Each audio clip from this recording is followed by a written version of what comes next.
17वीं शताब्दी का वो खौफनाक दौर जब मुगलों का शासन चरम पर था और औरंगजेब की सत्ता एक जानलेवा खौफ बन चुकी थी। हिंदुओं और सिखों को तलवार की नोक पर जबरन धर्म परिवर्तन के लिए कुचला जा रहा था। चारों तरफ सिर्फ चीखें, अन्याय और गहरे अंधकार का राज था।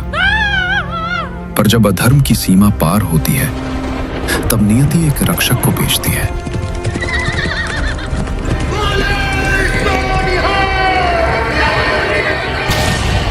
एक ऐसा नाम जो मरने नहीं, इतिहास की धारा बदलने आया था।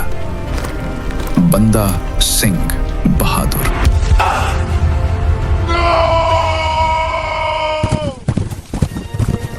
हर योद्धा तलवार से नहीं बनता। कुछ लोग दर्द की आग में ढलकर जम लेते हैं। बंदा सिंह बहादुर, जिसे दुनिया जानती है एक शेर की तरह, वो कभी लक्ष्मण देव था। एक दिन जंगल में वो शिकार कर रहा था। उसने एक तीर चलाया और अगले ही पल दर्द से भरी एक आवाज गूंजी। वो भागकर देखने गया तो देखा एक गर्भवती हिरनी जमीन पर गिर पड़ी थी और उसके भीतर एक अजन्मे जीवन की कराह उठ रही थी। उस पर लक्ष्मण देव का मन इतना विचलित हुआ कि उसने सब कुछ त्याग दिया और एक साधु बन जाने का संकल्प कर लिया। लेकिन जब बंदा अपने पाप का प्रायश्चित करने के लिए तपस्या में लीन था, ठीक उसी समय उत्तर भारत की धरती पर इतिहास का एक और अध्याय लिखा जा रहा था। बाबा गुरु गोविंद सिंह जी का अध्याय। मुगल सल्तनत उस दौर में अपने चरम पर थी। औरंगजेब चाहता था कि पूरे हिंदुस्तान में सिर्फ एक ही धर्म बचे, इस्लाम। जो झुके वो बचे, जो ना झुके उसको जिंदा नोच दिया जाता। गुरु गोविंद सिंह जी उस अत्याचार के खिलाफ खड़े थे। वे किसी धर्म से नफरत नहीं करते थे, बस चाहते थे कि हर इंसान को अपने धर्म पर चलने की आजादी मिले। उनका डेरा आनंदपुर साहिब धीरे धीरे धर्म और स्वतंत्रता का प्रतीक बन गया। लेकिन यही खालसा अब मुगलों के लिए एक चुनौती बन गया था। उन्हें डर था कि अगर ये शक्ति फैल गई तो उनकी गद्दी हिल जाएगी। इसी वजह से औरंगजेब ने अपनी सेना भेजकर आनंदपुर को घेर लिया। इन्हीं धर्म युद्धों के बीच गुरु गोविंद सिंह जी के दो बड़े पुत्र अजीत सिंह और जुजार सिंह युद्ध भूमि में वीर गति को प्राप्त हुए। पर मुगलों का कहर यही नहीं रुका। उन्होंने गुरुजी के छोटे साहिबजादों को जिंदा पकड़ने के लिए भारी इनाम की घोषणा कर दी। एक तरफ गुरुजी युद्ध के मैदान में मुगलों से लोहा ले रहे थे और दूसरी तरफ उनका परिवार सरसा नदी के किनारे बिछड़ चुका था। उस खौफनाक और असुरक्षित माहौल में गुरुजी का रसोइया गंगू सामने आया और उसने सुरक्षित रखने के वादे से माता गुजरी और दोनों साहिबजादों को अपने गांव ले गया। लेकिन जिसे रक्षक समझा था वही भक्षक निकला। मुगलों के इनाम और चंद अशरफियों के लालच ने गंगू की वफादारी को राख कर दिया। उसने विश्वासघात किया और माता गुजरी के साथ उन मासूम साहिबजादों को मुगलों के हवाले कर दिया। मुगलों ने साहिबजादों को इस्लाम कबूल करने के लिए हर मुमकिन दबाव डाला। उन्हें डराया गया, पर वो गुरु के शेर थे जो कट सकते थे पर झुक नहीं सकते थे। तब मुगलों ने वो क्रूरता की जिसे इतिहास कभी नहीं भूल सका। नन्हे साहिबजादों को जिंदा दीवार में चुनवा दिया गया। अपने पोतों के बलिदान की खबर सुनकर माता गुजरी जी ने भी उसी कैद में अपने प्राण त्याग दिए। इन सब के बाद भी गुरु गोविंद सिंह जी का साहस कम नहीं हुआ। उन्होंने अपना मार्ग नहीं छोड़ा और अन्याय के खिलाफ डटे रहे। मुगलों का जुल्म चलता रहा और समय धीरे धीरे बीतता गया। और फिर एक दिन गुरु गोविंद सिंह जी दक्षिण के नांदेड़ पहुंचे। वहां उनकी मुलाकात हुई लक्ष्मण देव से। जो सालों पहले सब कुछ त्याग कर एक सन्यासी बन गया था।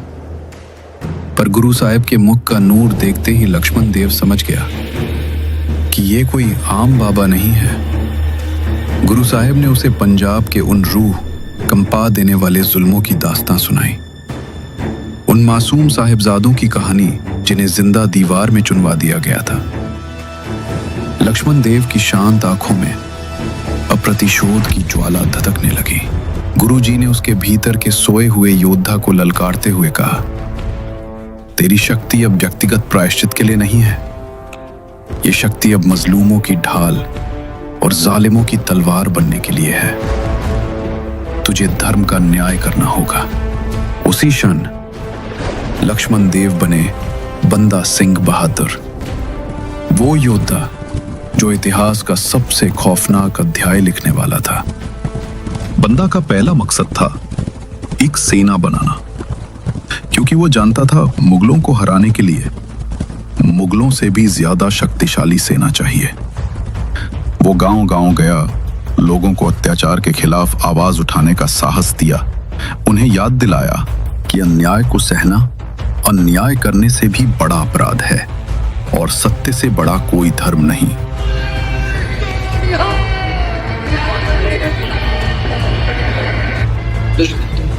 धीरे धीरे लोग उसके साथ जुड़ते गए। एक ऐसी सेना बनी जो किसी ताज के लिए नहीं बल्कि सत्य और स्वराज्य के लिए लड़ी। सबसे पहले उसने सामाना की ओर कूच किया, वही शहर जहां निर्दयी गवर्नरों ने गुरु गोविंद सिंह जी के भक्तों और निर्दोष सिख परिवारों का खून बहाया था। बंदा के अंदर की आग देखकर इन मुगल सिपाहियों की रूह कांप उठी थी। हवाओं में अब खौफ की महक फैल चुकी थी। मुगलों को बुरी तरह हार का सामना करना पड़ा, लेकिन यह बंदा की पहली जीत थी। एक ऐसा जवाब जो हिंदुओं और सिखों पर हुए जुल्मों के खिलाफ गूंज उठा था। इसके बाद उसने सरहिंद का रुख किया, वही जगह जहां गुरु गोविंद सिंह जी के बच्चों की हत्या की गई थी। चप्पड़ छीरी की लड़ाई में बंदा की तलवार ने हर मुगल सैनिक की हड्डियां तोड़ दी। मुगलों के हर जुल्म और नीच योजना का बंदा ने ऐसा मुंहतोड़ जवाब दिया जो इतिहास में हमेशा याद रहेगा। बंदा ने अपना प्रतिशोध पूरा किया और विजय हासिल की। उधर ही उसे एक डरा सहमा सिख बालक मिला। बातचीत से पता चला कि उसका अब कोई नहीं बचा था। बंदा ने उसे अपना लिया और नाम रखा अजय बंदा सिंह। समय बीतता गया। बंदा ने सिर्फ मुगलों से बदला नहीं लिया, बल्कि किसानों को उनकी जमीन वापस दिलाई, सामाजिक अन्याय का अंत किया और पंजाब में स्वतंत्र खालसा राज्य की नींव रखी। उधर दूसरी ओर औरंगजेब की अचानक मौत से मुगल दरबार में डर और घबराहट फैल गई। सबको लगने लगा था कि अब मुगल सल्तनत का समय खत्म होने वाला है। फिर फर्रुख सियर ने जब गद्दी संभाली तो उसने अपनी ताकत बढ़ाने के लिए एक नई साजिश की। उसका मानना था अगर बंदा सिंह बहादुर और उसके साथी खत्म कर दिए जाएं, तो मुगलों का डर फिर से पूरे देश में फैल जाएगा। मुगल जासूसों ने बंदा और उसके साथियों का ठिकाना ढूंढ लिया। फिर फौज को हमला करने के लिए भेज दिया गया। जब बंदा को इस चाल का पता चला तो उसने रातों रात अपने साथियों के साथ एक पुराने उजड़े किले में छिपने का फैसला किया। लेकिन कुछ ही दिनों में मुगलों को उनकी जगह का पता चल गया। उन्होंने किले को चारों तरफ से घेर लिया, लेकिन सीधा हमला नहीं किया, क्योंकि वे जानते थे कि अगर इतने लोगों को एक साथ मार दिया गया तो पंजाब में बगावत की आग भड़क सकती है। इसलिए उन्होंने एक नीच चाल चली, किले को घेरकर सबको भूखा प्यासा छोड़ दिया। सोचा कि जब वे खुद भूख और प्यास से कमजोर हो जाएंगे तब उन्हें जिंदा पकड़ना आसान होगा। दिन बीतते गए। शुरू में बंदा और उसके साथी जो थोड़ा बहुत खाना था उसे आपस में बांटकर खाते रहे, पर धीरे धीरे सारा अनाज खत्म हो गया। लोग पेड़ों की पत्तियां और जंगली घास खाकर अपनी जान बचाने की कोशिश करते रहे, लेकिन एक एक करके सब कमजोर पड़ने लगे। जब वे आधे मरे जैसे हालत में पहुंच गए, तब मुगल फौज ने उन्हें पकड़ लिया और दिल्ली ले जाने का हुक्म दिया।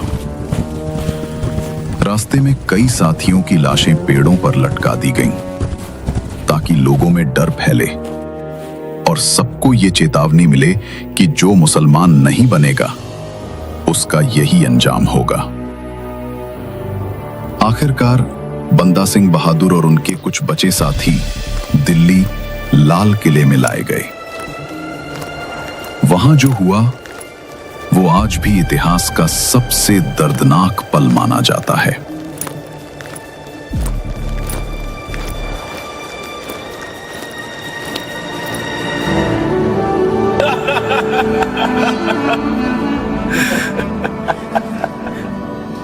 मुगल सूबेदार ने बंदा से कहा, इस्लाम कबूल कर, नहीं तो तेरा बेटा मारा जाएगा।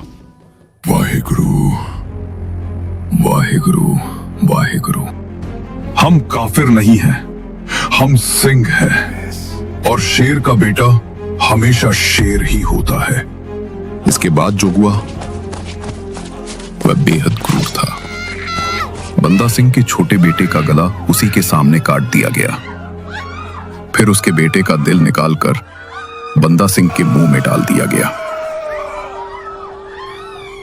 इसके बाद बंदा सिंह की आंखों में गर्म लोहे की सलाखें चुभो दी गई और उसके शरीर को टुकड़ों में काट दिया गया। लेकिन बंदा सिंह बहादुर नहीं टूटे। आखिरी सांस तक उनके होठों पर बस एक शब्द था, वाहेगुरु। आज जिस आजादी से हम अपना धर्म और अपना जीवन जी रहे हैं, वो उन महान बलिदानियों की वजह से है, जिन्होंने कभी हिंदुओं और सिखों को अलग नहीं समझा, बल्कि एक दूसरे को भाई माना। आप ये वीडियो अपने सभी सिख और हिंदू भाइयों को भेजें और उन्हें याद दिलाएं, हम हमेशा से एक थे और एक ही हैं। जय हिंद।